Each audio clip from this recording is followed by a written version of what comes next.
Salut tout le monde, c'est le football à l'aveugle, extrêmement content de vous retrouver pour une nouvelle vidéo et d'autant plus content que cette vidéo-là, je peux enfin l'enregistrer sur le moment et ça c'est cool, j'ai pu attendre le lundi matin pour l'enregistrer, donc j'ai pu avoir tous les résultats nécessaires pour faire la vidéo, vu qu'on est en vacances et ça je vous avoue que je m'en réjouis beaucoup.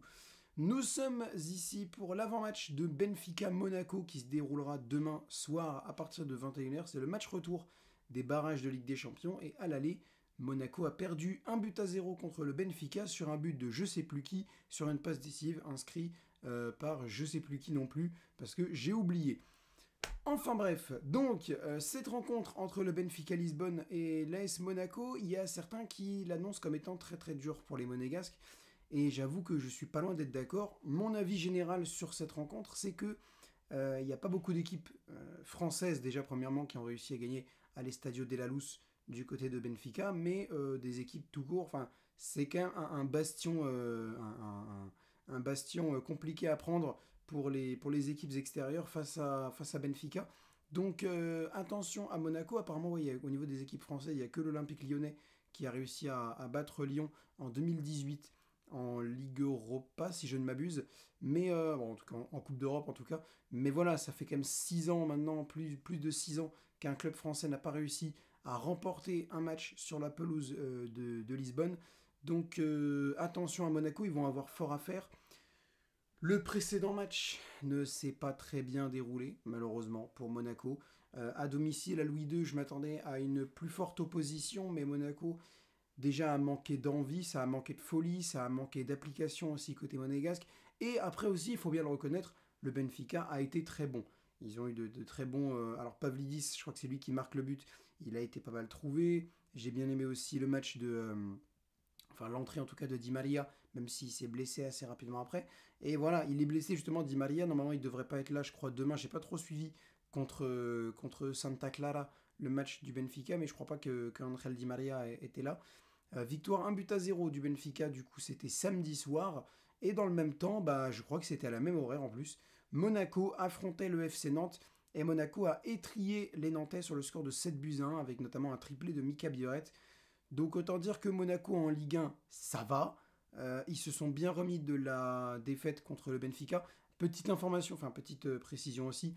Oui, d'après ce qu'on m'en a décrit, le carton rouge sur Moata Semal Moussalati, il n'est pas normal, ça c'est sûr, parce qu'apparemment, d'après ce qu'en dit à peu près tout le monde, hein, c'est pour ça aussi que je suis assez sûr de ce que je dis, c'est que tout le monde m'a décrit que, certes, il a dit à l'arbitre, ouais, là il y a peut-être jaune, mais il a montré aucun signe d'agressivité, il lui a juste demandé un jaune comme ça, sans montrer aucun signe d'agacement, ni d'agressivité, ni rien, et il a pris un deuxième jaune pour ça, alors qu'en plus de ça, la faute sur lui de Alvaro Carreras, elle est bien là. Et lui, il aurait dû prendre carton rouge, pas forcément sur ça, mais il aurait dû prendre deuxième jaune parce qu'il avait pris un carton jaune avant. Il aurait dû prendre le deuxième jaune là-dessus. Mais c'est Al Musrati qui l'a pris juste parce qu'il a protesté sans aucune véhémence auprès de l'arbitre et il se prend un deuxième jaune. Encore se prendre un carton jaune tout court. À la limite, si tu veux, et encore, c'est très sévère, mais vas-y. Mais un deuxième jaune qui signifie l'exclusion, je trouve ça d'une sévérité impressionnante. Je trouve ça d'une sévérité impressionnante, d'autant plus que Carrera, celui qui fait faute, il n'a rien eu, quoi. Il n'a rien eu. C'est une folie. C'est une folie. Donc évidemment, les Monégasques n'ont pas du tout été aidés par l'arbitrage. Le carton rouge d'Al Musrati n'est pas normal. Mais la prestation monégasque, elle n'est pas bonne non plus. T'as des joueurs qu'on n'a pas vraiment beaucoup vus dans cette rencontre. Je comprends pas pourquoi il met Elias Bensrir sur le banc maintenant. Je comprends pas trop. Il pourrait être titulaire, mais bon, il le met tout le temps sur le banc. Marc Nessakliouche, lui, il est bien titulaire et tout, mais Bensrir, non. Alors là, t'as Ileni Kena qui est bien revenu. Georges Ilenikena apparemment est revenu lors du match contre Monaco contre Nantes et il a marqué en plus de ça, donc ça pourrait être un renfort offensif aussi pour les Monégasques lors du match de demain soir. Mais il va sérieusement falloir montrer un autre visage en Ligue des Champions, le même visage que tu as montré contre le FC Nantes samedi soir. Donc il va falloir faire mieux que ça. Est-ce que c'est possible? En vrai, j'ai envie de dire que oui, parce que Monaco sait se transcender dans les grands rendez-vous. Monaco l'a déjà prouvé en battant notamment le FC Barcelone. Ils ont sorti un très bon match aussi contre Aston Villa, qui était pourtant l'une des équipes du top 8. Alors, enfin, je crois qu'ils y sont encore d'ailleurs. Aston Villa est dans le top 8 en même temps que les Lillois. Donc Monaco sait se transcender quand ils le veulent, mais peut très bien aussi passer à côté de son match, parce que le début de match contre Nantes, il est pas bon, hein. Tu prends le 1-0 direct. Heureusement que derrière, tu mets 2-1 assez rapidement avec en plus le carton rouge nantais. Et donc à la mi-temps, tu mènes au score et après tu déroules 3, 4, 5, 6, 7, 1. Mais dans l'idée, tu ne commences pas vraiment bien le match. Donc ils savent aussi passer à côté de leur match, malheureusement, les Monégasques. Donc il va falloir vraiment très bien rentrer dans la rencontre face au Benfica. De toute façon, même au match aller, je l'avais dit que ça allait être un match difficile et que même, je crois que j'avais dit que je ne voyais pas Monaco gagner. J'avais dit match nul, il me semble. Donc, donc attention au match retour pour l'AS Monaco. Les joueurs à suivre, ça sert à rien de les faire parce on en a déjà parlé, mais je vais mettre Akliouche et Biorette encore une fois. Côté Benfica, bah, je vais mettre Pavlidis.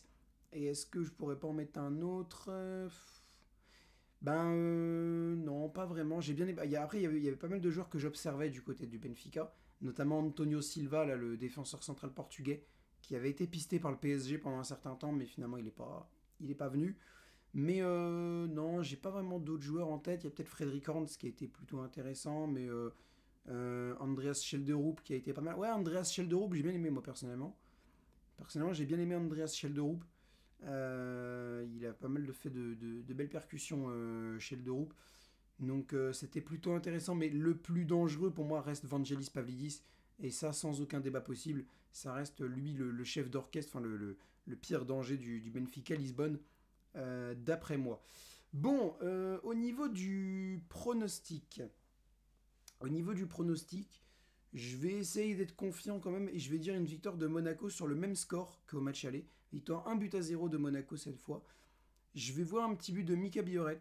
J'aimerais bien le revoir marqué le voir marqué en Ligue des Champions, qui se débloque un peu en Ligue des Champions, parce qu'autant en Ligue 1 il y arrive sans problème, autant en Ligue des Champions et contre le PSG aussi en Ligue 1, mais c'est un peu plus compliqué pour Mika Bioret, donc ça pourrait être cool pour lui de marquer demain. Donc oui, je vais mettre Mika Bioret. Sinon, à part ça, ouais, je vais dire 1-0, donc ça fait un partout sur le score cumulé. Et derrière, ça va faire prolongation.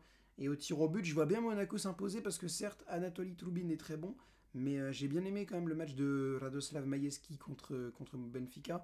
Il s'installe petit à petit dans les buts de Monaco. Je sais pas pourquoi Philippe Keun est complètement écarté maintenant. Je sais pas pourquoi Philippe Keun est complètement écarté maintenant, mais ok. Donc maintenant c'est Majewski et il va falloir faire avec. Et en plus il est très bon Majewski, donc ce sera pas vraiment compliqué de faire avec. Bon, et ben je crois que j'ai tout dit. J'ai pas grand chose de plus à rajouter sur ce Benfica Monaco, pas la peine de blablater longtemps. Va falloir sortir, comme je l'ai dit, une très belle prestation. De toute façon, il y a un truc par contre que j'ai trouvé très intéressant. Est-ce que c'était après, oui, je crois que c'était après le match contre Benfica, et ça a porté les fruits parce que ça a porté ses fruits parce que derrière ils ont gagné 7-1 contre Nantes. Il y a eu une discussion apparemment entre Adi Hutter et les cadres de l'équipe. Donc Thilo Kerrer notamment, je crois qu'il y avait Golovin aussi, mais j'ai pas vu. Enfin, j'ai vu les autres noms, mais je me rappelle plus. Mbolo, je crois aussi. Brel Mbolo. Et donc, il y a eu une réunion avec Adi Hutter, le coach de Monaco. Je crois qu'il y avait aussi. Il n'y avait pas Ribolovlev, mais il y avait. Non, je sais plus. Attends, si je crois qu'il y avait. Non, il n'y avait pas Ribolovlev, mais il y avait quelqu'un au-dessus. Mais j'ai oublié qui c'était. Un vice-président ou un truc dans le genre. Qui était là du côté de Monaco. Et bah déjà, apparemment, Ribolovlev, il n'a pas du tout apprécié la défaite à Benfica, pour le coup. Mais bon, ouais. Et donc, les cadres de l'équipe ont reproché à Adi Hutter déjà un problème tactique, déjà, et une trop grosse exigence avec les jeunes de l'équipe, donc tous les Akliouche, tout ça. Donc, est-ce que ça va porter ses fruits? Est-ce que la situation va s'apaiser à Monaco? Est-ce que ça va se voir demain soir?